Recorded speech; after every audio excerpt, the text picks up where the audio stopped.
Hey everyone, and welcome to another episode of my Let's Play World of Tanks.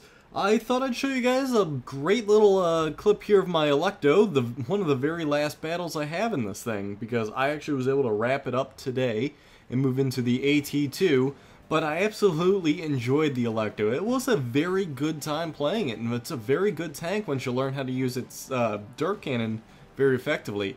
Hitting stuff on the run side to side is one heck of a learning curve. That's much harder than what I'm used to with any standard cannon.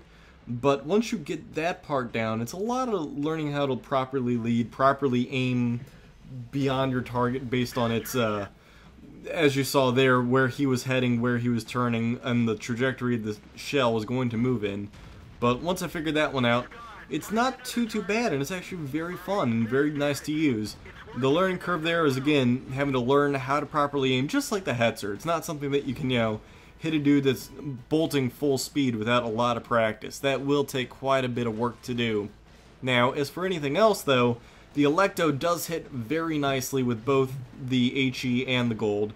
Not particularly, you gotta pick and choose your targets as to which you think is gonna work better. The gold ammunition on this thing is actually going to penetrate pretty much anything it will face, minus the higher tier 7s. You're going to have a lot of trouble, or we'll face, no, 6s.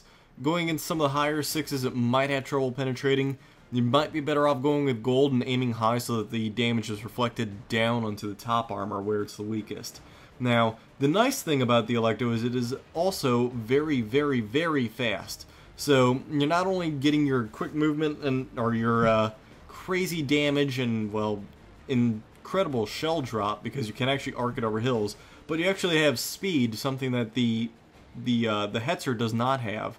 And that speed really is very useful for the fact that you can position around things, you can shoot and then scoot, you can even crush or run up onto people as opposed to just having to fire at, long range and then hoping that they miss you. Or if you miss them, so on and so forth, you can actually take the chance of a beautiful, no damage hit there. But you can take different chances, you can make things work a little bit better, you can close that distance if needed, especially if they're not looking at you. You can get right up next to them to guarantee that you're going to hit them.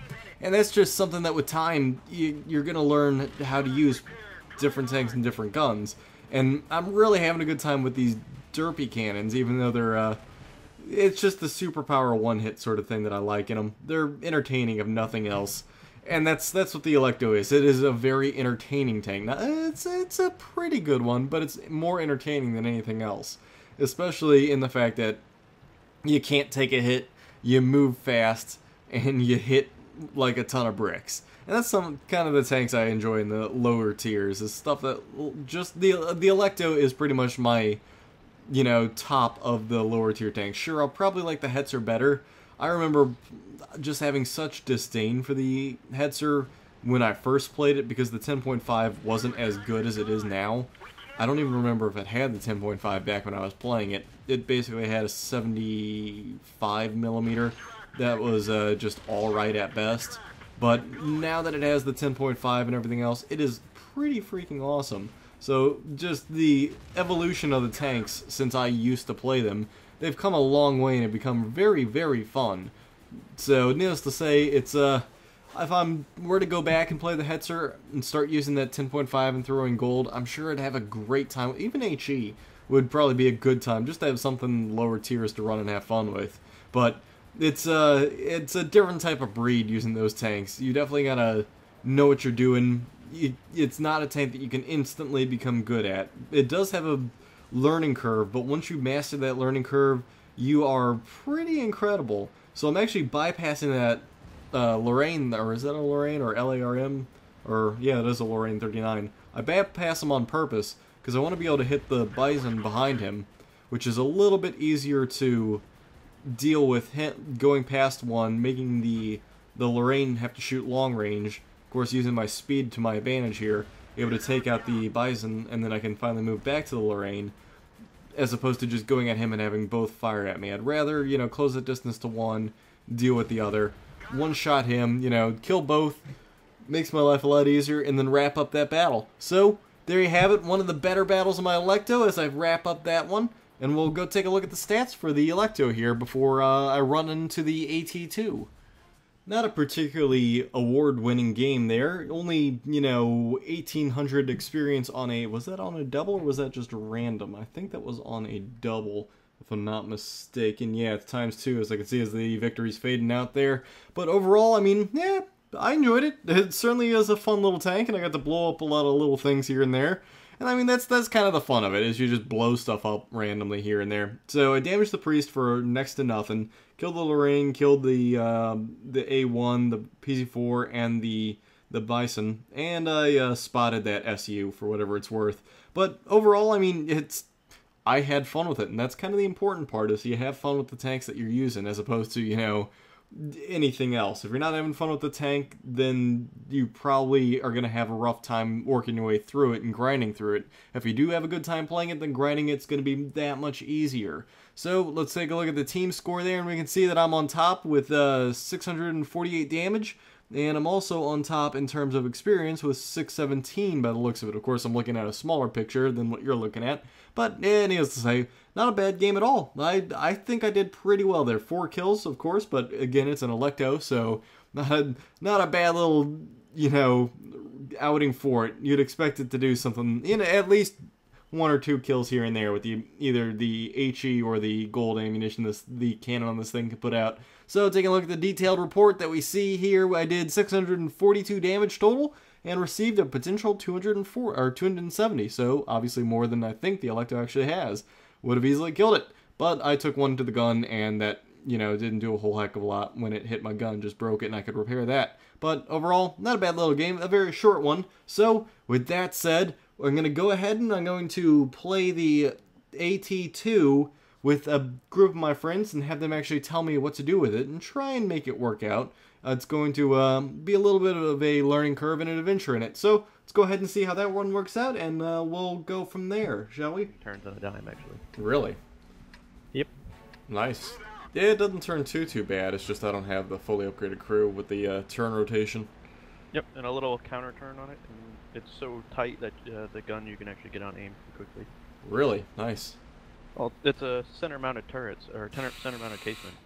Yeah, that's true. You don't have to worry about it being so stuck out in front of you. Yep. Oh man, I got an Alecto and a Hetzer joining us too. Yeah, the Alecto does not have the derp, though. Oh, that's a shame. It's got the wannabe AT howitzer. Gotcha. So, not fantastic. Yeah. Alright, we need someone to cover the center. I guess the Churchill, maybe the KV will do it, hopefully. Depending on where everyone else goes. You gonna turn the corner up there, or you just gonna set the I'm ridge? gonna see what comes up and see how our team deploys. If I'm the only one here, no. I don't trust these two. Gotcha. Well, they just ran out in front. Man, this KV-4 is outrunning me. I'm never gonna make it to that battle. Or KV-1, rather.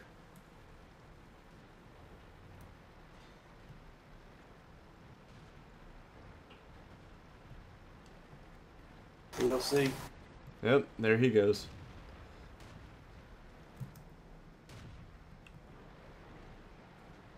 Nice work. Hetzer dead ahead. Oh, bounced it. Yeah, his gold rounds can only pen you if he hits you in the turret. Or the Wow. umbrella. That's impressive. Yeah. The HE shells, on the other hand, will do like half your health. Wow, really? Yep. For some Oh, reason, because if this it hits tank- you on the gun mantlet, it goes straight down to the top armor. Yep. It just rips this thing apart. Good to know. Yeah, HE is the biggest threat to you. Funny how that works. This is like Yep. the only tank where HE's a, huge deal. Yep. Well, I guess that's kind of how they balance it too, because it's so hard to pen Yeah, at tier 5. makes sense. Yeah. M4 derps, I love it when they throw me gold rounds, because I just bounce them. Yep. Makes sense. You don't want them to throw HE, which they should be doing. Right. Oh, here's the Panzer IV. He can pen the sides, but I just got pinned on the side from a Stug. Twice. I need to get behind this rock.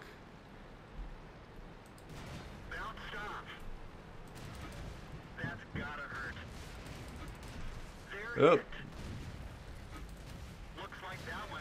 Nice work. Oh, that would have been so pretty. Ah, I didn't know I was loaded. That was not good. Ooh. Wow, I'm surprised that guy. Let me go first. I'll take all the hits. Yep.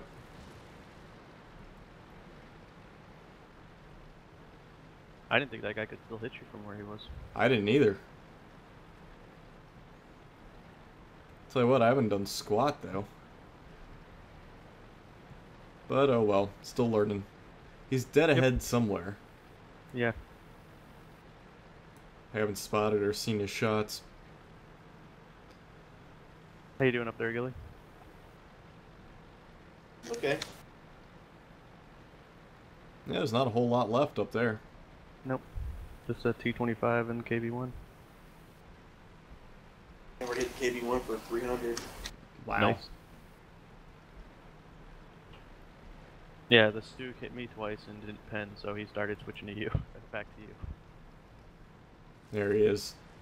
Yep. Here, I'll move up and get him.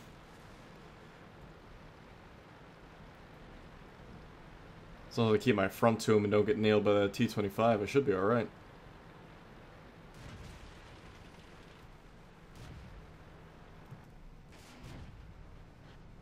Target locked. Track hit. We nailed it bad. We've lost the track. We're immobilized. He's gone. Find another target. Rah, I don't want to get hit by that 25. So far, I should have Spartan based on that one. I think. No, because he actually did a crit damage. Oh, he's going to wax that Alecto. He should. The Yep. Stu should have switched to HE, he would have finished you off. Yep. Looks like that one went Oh, right well. through. We nailed it bad. One of our tracks is damaged.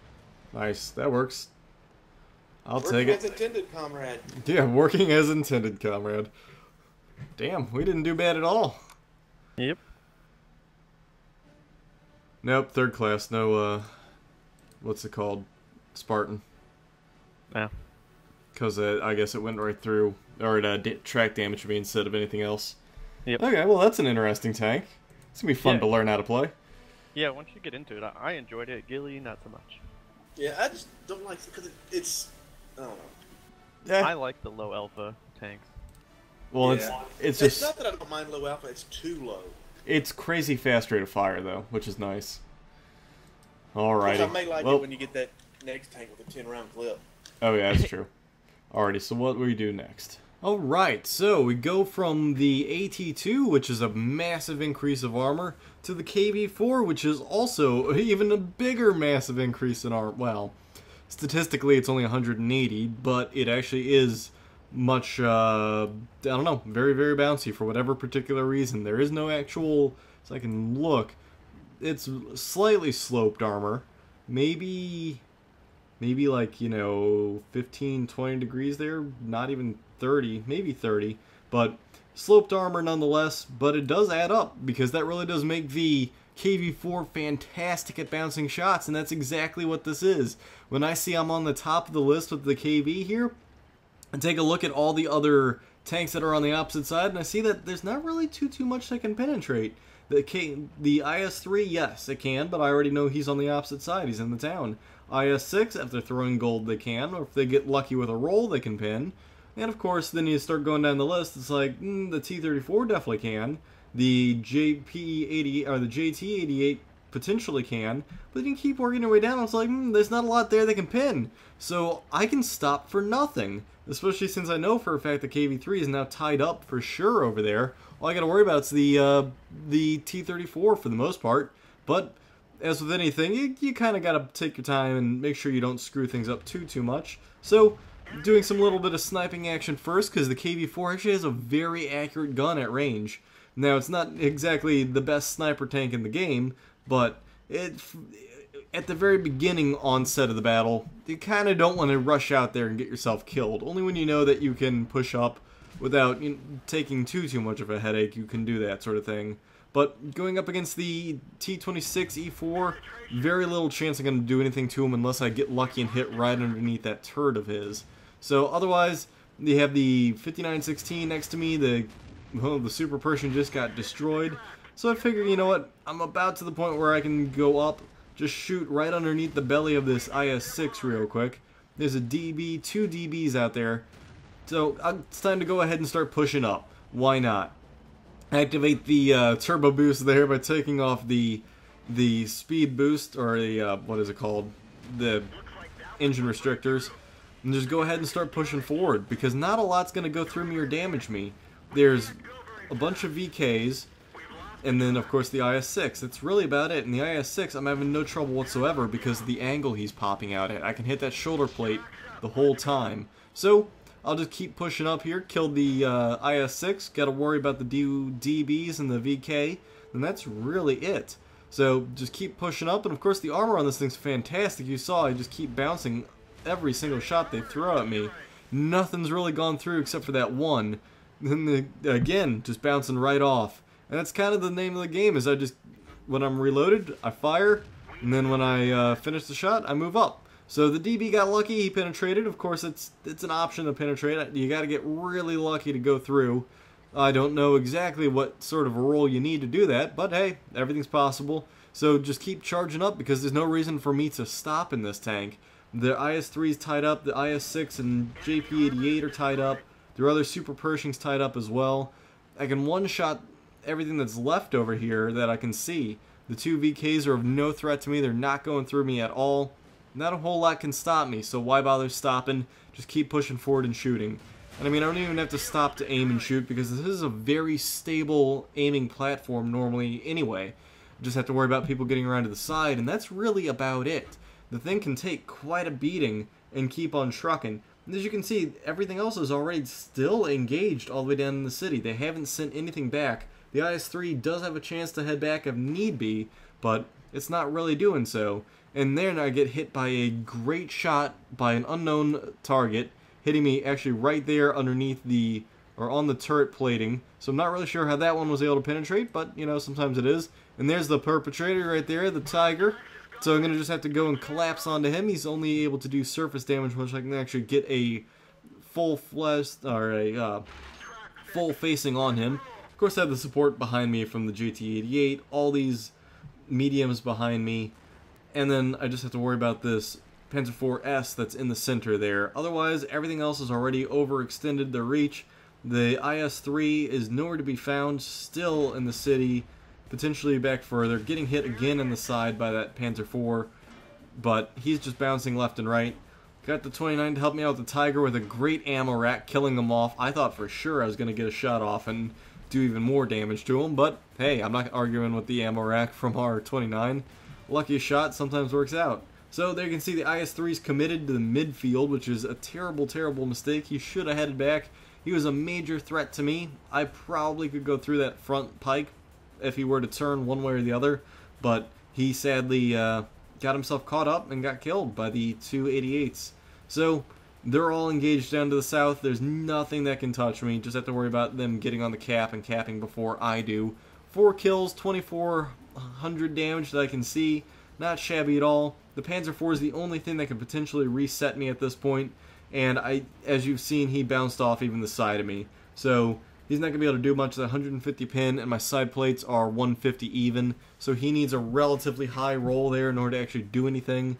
And I would doubt that he's going to be able to, because the tracks are so large on this thing that it would get absorbed without damage. So, with that said, I'm going to get more and more people onto the cap here, get to the 3 mark, and then we'll just tick down real quick. I'm just keeping an eye out for that Panzer IV, but I know he's not going to come back and do anything. The only thing I have to worry about is the tanks behind me getting hit by him, and even then, I'm not too worried about it. He's not going to be able to get back there and do too much. So, going back to stop their cap, they don't have the second person on it, so they're not going to get it. They don't have the third person on it for sure, so they're not going to get it at any point in time. So that's going to wrap up this battle, and we're going to go ahead and take a look at the stats as soon as this one wraps up.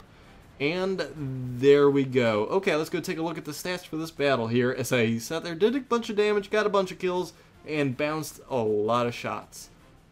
Taking a look here, we can clearly see that I got steel wall, if that wasn't obvious enough, and I scored 3,500 experience in this game. So not a bad little game at all. Upwards of 53,000 credits earned. That's not bad for a double at all. That's a very, very good experience game. Killing off a bunch of VKs and an IS-6, damaging out that Tiger, not doing anything to that T-34, or not T-34, T-60 or T-26E4, just a little bit of spotting damage. That's about it in the initial spot. Otherwise, I wrecked face, took a bunch of hits. So let's go ahead and see what I did here in the team score. Well, before I move on to that, nothing else worth commenting on this one, other than the fact that the KV-4 has fantastic front armor, and I mean, it's, if you know there's nothing on that side that can really damage you, keep pushing. There's no reason to stop and sit there and shoot and shoot and shoot. Just push onward and let them hit you, and it's going to deflect off like what I did. Once I saw that the target I needed was down, I went ahead and just pushed up because I knew that nothing could go through me and I needed to make that move in order to start capping in time. So it's something you need to, when you see that your opportunity's there, you need to push for it like I did in this tank. So let's go ahead and move on to the team score then. And we see, as soon as I can't do anything, there we go, that I scored 2,400 damage, 1,100 experience, so not too bad. Top of my team, only one to earn an award on my end. The JP88 on the other team did 3,700. That's impressive.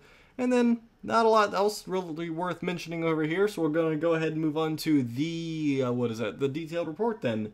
And we can see there, the important part is the 4,825 damage that I took. So 23 hits. That's insane, just the amount of hits and damage and everything else that I took. It was awesome to be able to sit there and just deflect all that damage and all those hits and not really have to worry about it too much. And that's the beauty of this type of a tank, is and especially the AT2 as well, and these sorts of these stupid heavy armor tanks, is you just push forward slow enough and you have the support behind you to keep you from getting flanked. But if you do it right, everything will just bounce right off you and you can make that large push as needed. So the push is what won the game for me in the end there, because otherwise the enemy would have been able to cap well before I would have been able to if I hadn't been making that push. So overall, not a bad little game there. Alright, so I guess I'm going to wrap it up there. We're coming on about 23 minutes. So I want to thank you guys for tuning in to this episode of my Let's Play World of Tanks, and I will catch you guys in the next one.